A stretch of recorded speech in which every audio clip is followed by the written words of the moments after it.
Olá pessoal, estamos aqui para mais uma aula de eletrônica aplicada. Nessa aula vamos falar sobre um circuito bastante utilizado na área de automação e robótica, sugestão do professor Douglas, tá? Ele que me lembrou de tratar esse CI aqui com vocês. Trata-se do circuito integrado 298, que apresenta duas pontes completas. Bom, então a ideia dessa aula é apresentar as características desse circuito integrado, o L298. Ele é um circuito integrado utilizado para acionamento de motores de corrente contínua. Pode ser utilizado também com motores de passo, com relés e com cargas indutivas.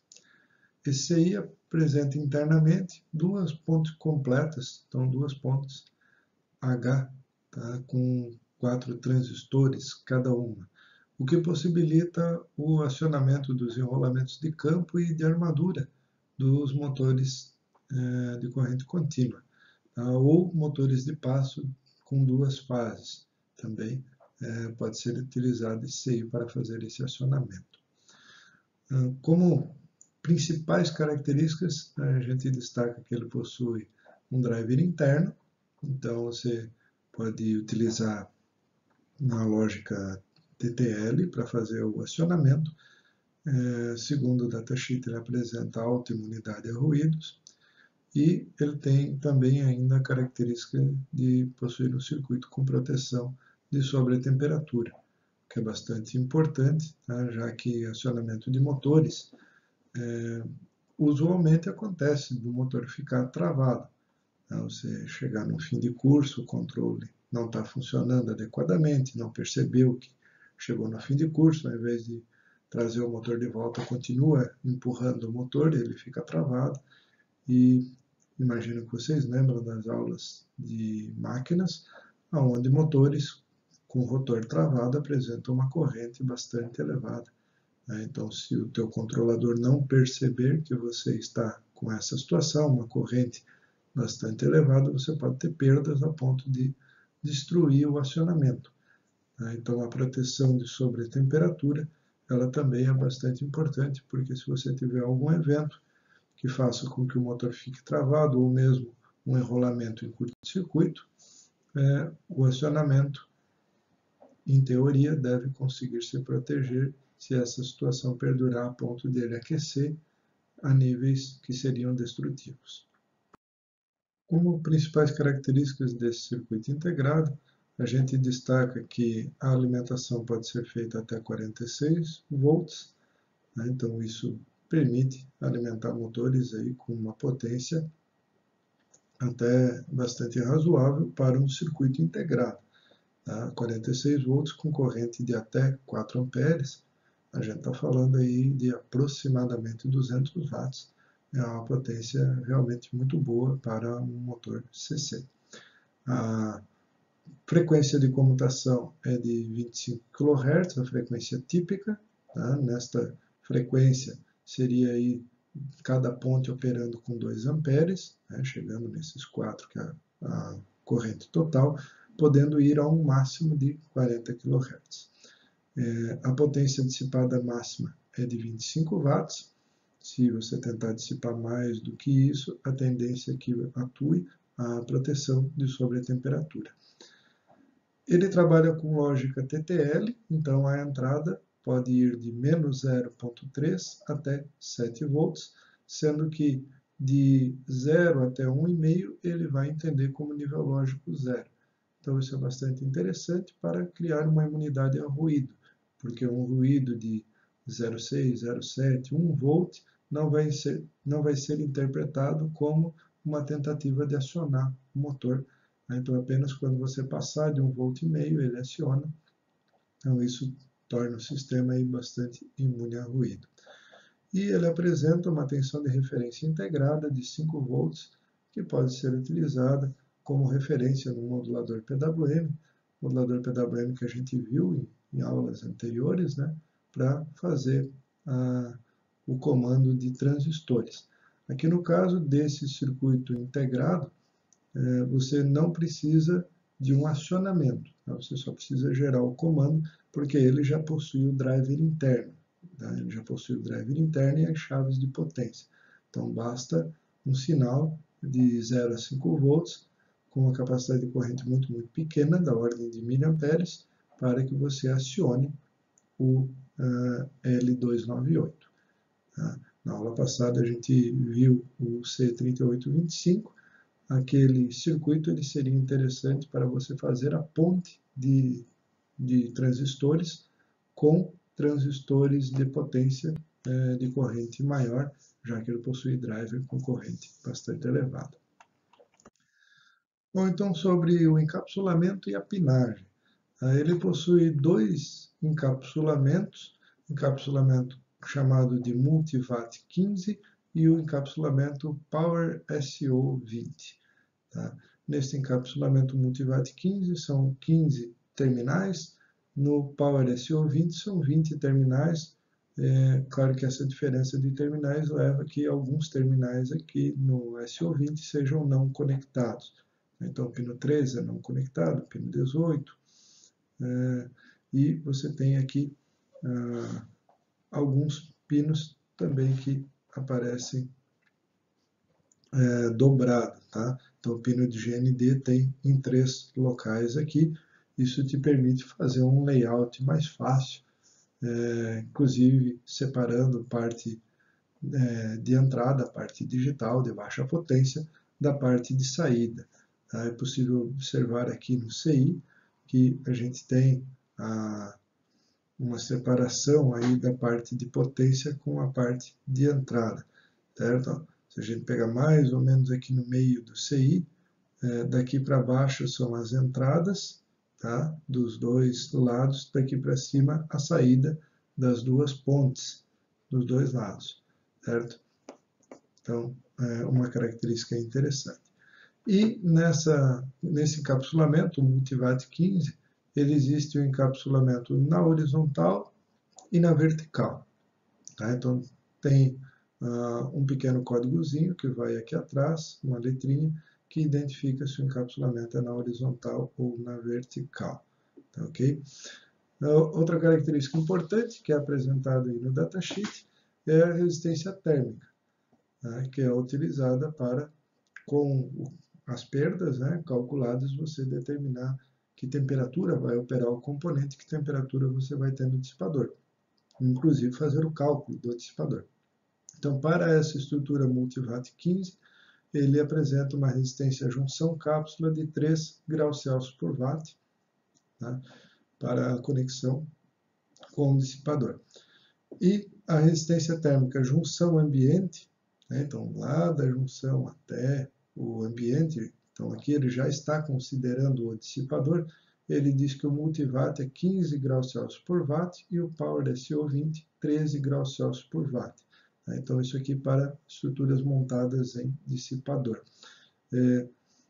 Aqui, ele não traz muitas informações, tá? Mas se ele está dizendo que você vai ter 35 da junção até o ambiente, e você já tem 3 da junção até a cápsula, então, o que a gente pode interpretar aqui é que ele está sugerindo um dissipador de 32 graus Celsius por watt.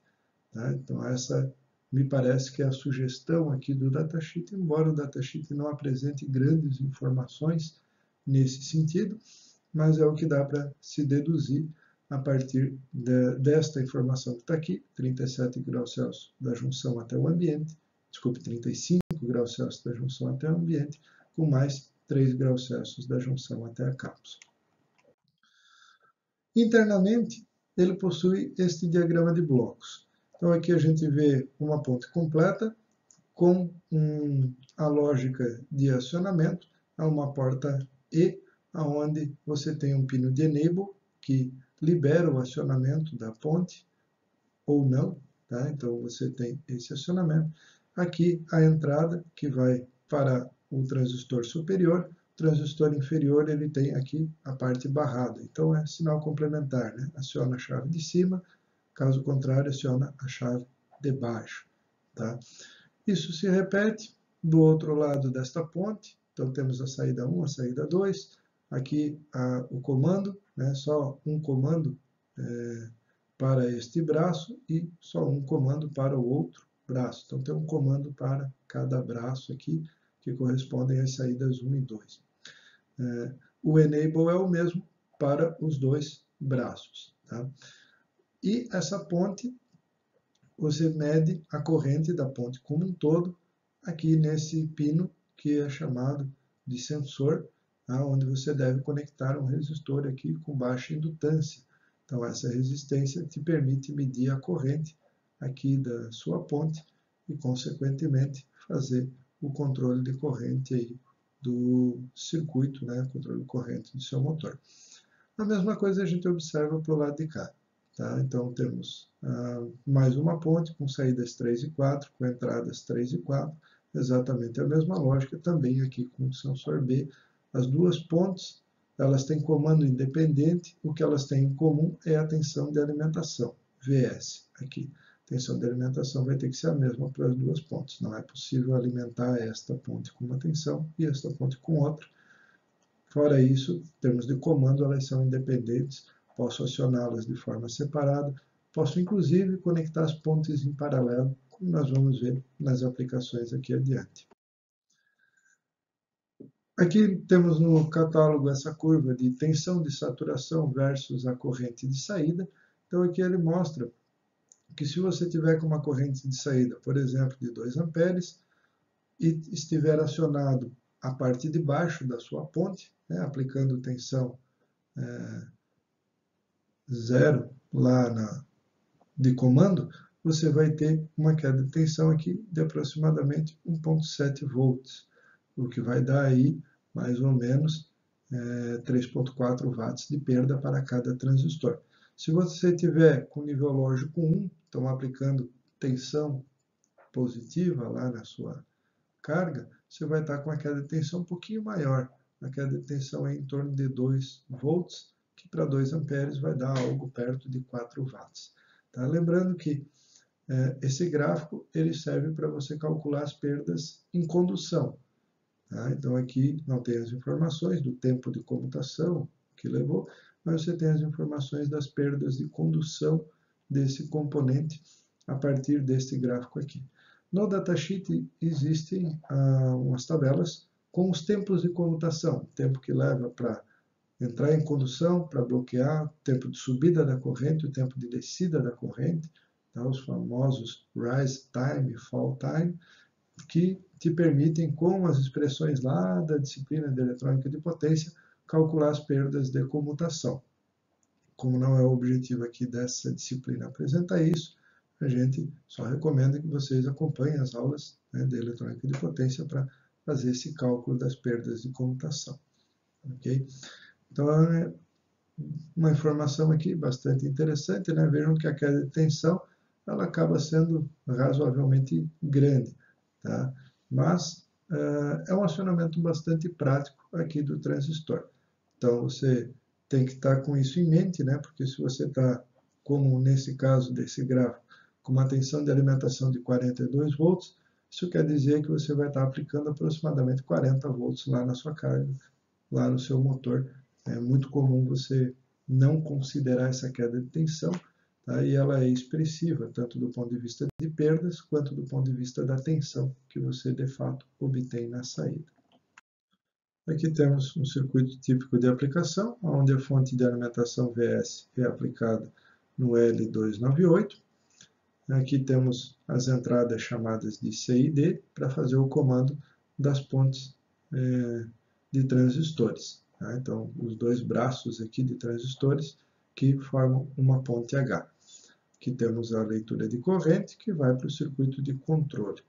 O acionamento da ponte H ele vai ser feito de acordo com a lógica desta tabela, que a gente destaca ainda no circuito de potência a presença de 4 diodos para fazer o grampeamento da tensão aqui no motor. Quando você tem carga indutiva sendo comutada, existe a tendência de ter sobretensão.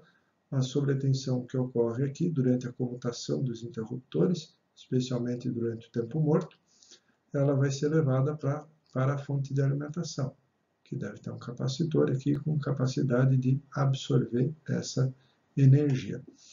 O comando, então, e o funcionamento aqui do circuito se dá de acordo com essa tabela. Com o pino de enable em alto, você aplica uma entrada alta em C, uma entrada baixa em D, seu motor vai girar para um lado, que aqui está convencionado como sendo para frente.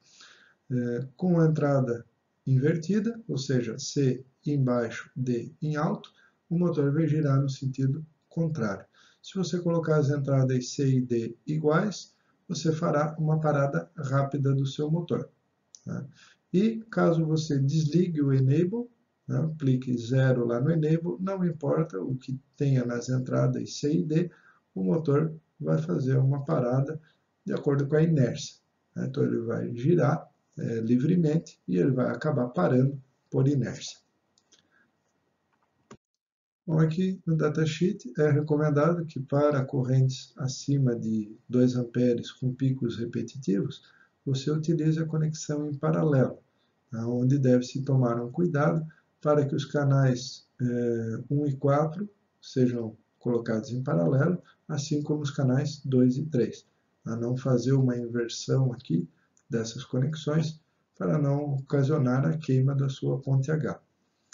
Então aqui, pegando a entrada 1, você vai aplicar justamente o mesmo sinal que na entrada 4 e a entrada 2, aplicar o mesmo sinal que a entrada 3 e as saídas também. Coloca a saída 1 em paralelo com a saída 4, a saída 2 paralelo aqui com a saída 3. Com isso, você pode acionar cargas de até 4 amperes, né? Sendo que cada ponte H aqui tem capacidade de 2 amperes. E você também junta aqui os dois terminais que fazem o monitoramento da corrente através do resistor. Esse resistor ele deve ser de baixa indutância, né? Então aqui não se recomenda resistor de fio, porque resistor, aquele verde que tem o fiozinho enrolado, ele tem uma indutância bastante elevada, e uma indutância elevada aqui pode gerar sobretensões no chaveamento que venham a causar problema, além de problema de mau funcionamento devido ao ruído, você pode ter aí a queima devido a uma sobretensão.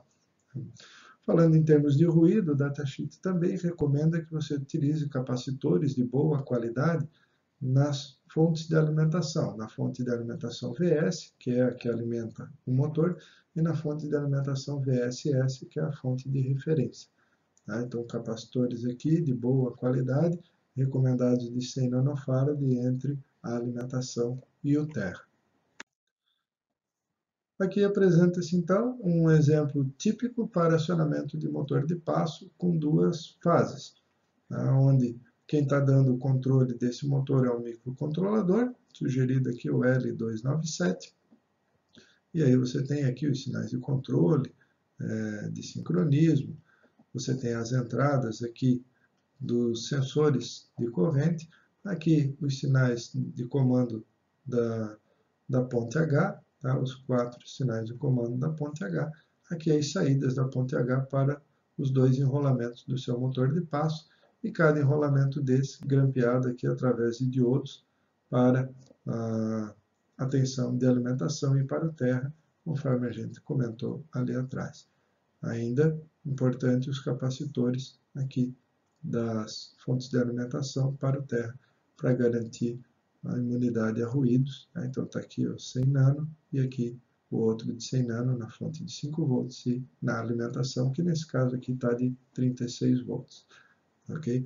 Esses diodos Schottky são recomendados que eles tenham aí capacidade de 2 amperes e uma queda de tensão menor do que 1.2 volts, tá?